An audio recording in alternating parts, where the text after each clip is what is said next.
everyone, I'm Joel Baird, the General Manager of Missoula Community Access Television with another edition of Out and About.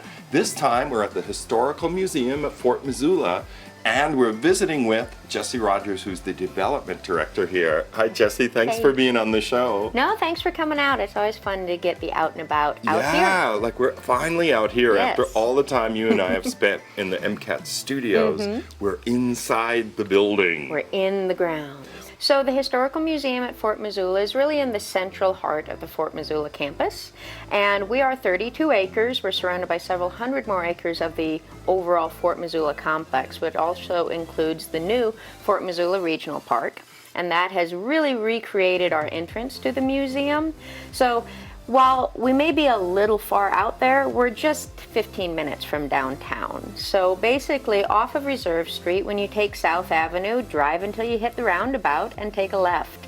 And you'll literally drive right into the museum grounds. Excellent.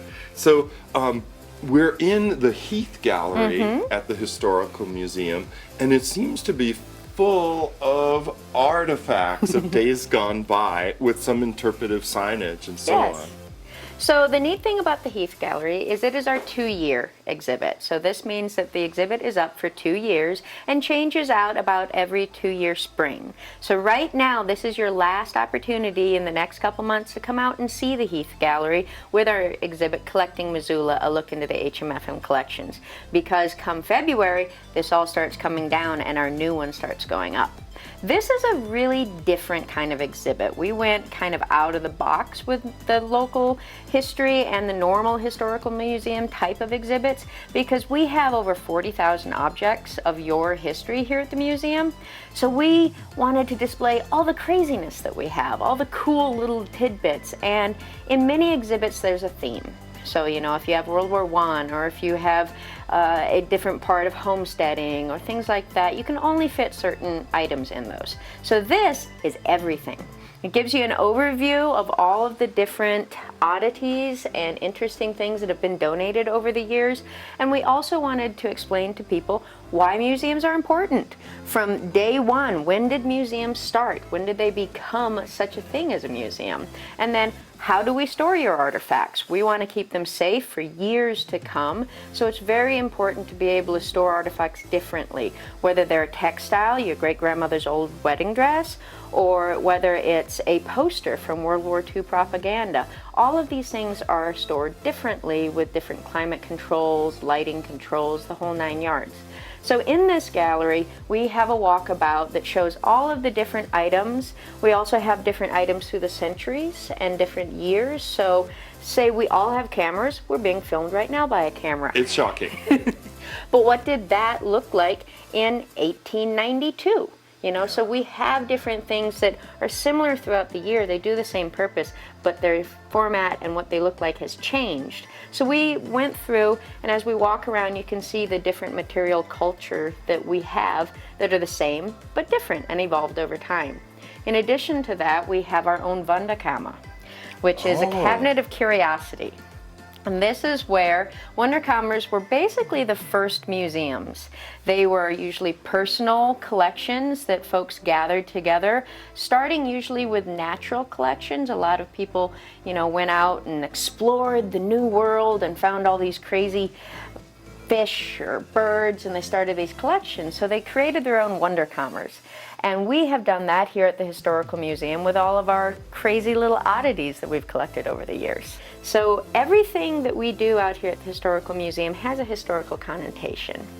And then as you look over here behind us, you can see, you know, the different medical equipments that have been used over time. And there's some, when you get in there and really look around, it's kind of like, oh, thank God we live in 2017. Yeah, some of the implements do look a little brutal in the cabinet. A little bit. And so this is a really fun little area. We've made the ambiance kind of fun with the owl looking down upon you, and then all of the history about what Wunderkammers are and how they started. A fun one when you come in is talking about Old Worm, who was a 17th century naturalist. And he kind of kicked off the whole idea of collecting in museums and Wunderkammers. That right there is hair art, and that is 7 generations of Montana women and the different hair arts that those generational women put together. This is Abraham Lincoln's chair. Yes, so this is another fun item that we have in our collection. And the story behind this chair was that this was donated to us in 1975 by Mrs. Glenn Tarbo. And the history behind it is that this family lived in Illinois back in the 1800s, and Abraham Lincoln was smitten with one of the daughters in this family, and he would come over before he was the president and, you know, hang out in the area with the family. And as they moved west, this chair came with them. And so somehow, and this is the amazingness of our history, is that this chair, once an Illinois chair, traveled all the way west, ended up in Missoula. Now it's spotlighted here. Can you envision Abraham Lincoln's knees, where they would be as he's sitting here? This is another fun example of being able to connect our present with the past, and that is all about our material culture, and kind of shows an example of the material culture and how it's changed over time, from a wash basin right here and how you used to have to wring your clothes out instead of just pushing a dot right now, to rocking horses and go-go boots from the 1960s. So a lot of the things have changed and yet stayed the same, and that's one of the things that we like to bring to light out here at the Historical Museum, is that we're all evolving and history is being made every day. So one of the fun things is when you come into the Historical Museum, we have an orientation gallery that switches up every few months or so. Right now, this orientation gallery is spotlighting churches within Missoula that are 100 years old or older, and the different, congregations that have built these churches and where they started from and what they have become now. In addition, in the orientation gallery, we also have our orientation video, which is about a 12-minute video that really gives a good synopsis of the history of Missoula, the valley, the fort when it was built, all the way up to what the Historical Museum does today. Great. So the main permanent gallery here at the Historical Museum is The Road to Today, which really explains where we started as a culture coming into the Missoula Valley and where and how we got to where we are today. So it has a lot of really fun items within here, talking about things everywhere from the Missoula Mercantile to the Alien Detention Center to this wonderful mural right here that gives you an idea of the explorers and the surveyors that came to the Missoula Valley first, including, of course, Lewis and Clark. This man is a replica of one of the men who would have been part of the 25th Infantry, and they were a bicycle corps. That's pretty trippy. A bicycle corps way out west. Exactly. And they worked to, figure out if this bike is going to overtake the horse. So they did a lot of tests with these things called the Spalding bicycle. And as you see with this picture in the background, that is actually in Yellowstone Park. So one of the first things they did to test the Spalding bikes was to go on about a 900-mile round trip to see, if this bike would hold up going over the rough terrain.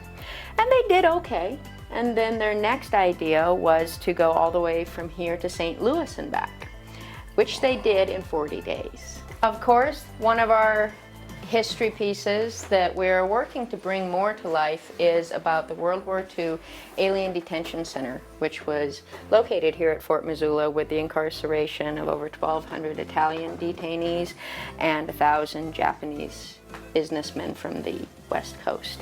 And so this kind of gives you a little overview of that part of our history, and there's so much history yet to be uncovered about that dark part of our past. So we have a lot of work left on that subject, but here in the main gallery there is a small part of that huge history. Well, hi guys, we are with Madison, who is an intern at the Historical Museum at Fort Missoula, and Madison is giving an interpretation of a World War I nurse. Welcome and thanks for being on the show. Thanks for having me. The uniform you're wearing is the uniform that a nurse during World War I would don when tending the injured from the battles. Yes, that is correct. This exhibit up here was created because it is the 100th anniversary of the U.S. entering World War I, and when it's up until July 4th next year, it will be the 100th anniversary of the war ending. Right. Jeanette Rankin was the first congresswoman in the U.S., and she was Montana born and raised. She was one of the 50 people who voted against the war and was actually the only person who voted against World War II.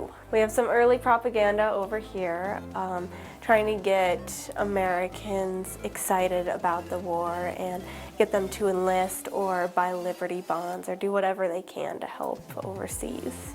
So when the U.S. entered the war, there were 12,500 Montanans who enlisted.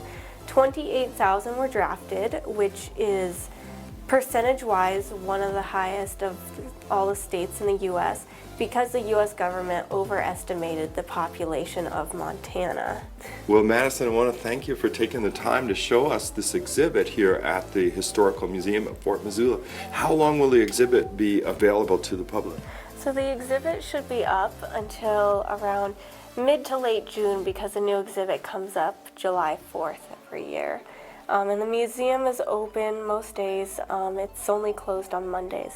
Well, we're going to take our leave of you, dear viewer. Again, I want to thank Jessie Rogers and Matt and Madison here at the Historical Museum at Fort Missoula. There's always something to see, so I hope this episode had just whetted your appetite for the many things that you can see and do at the Historical Museum.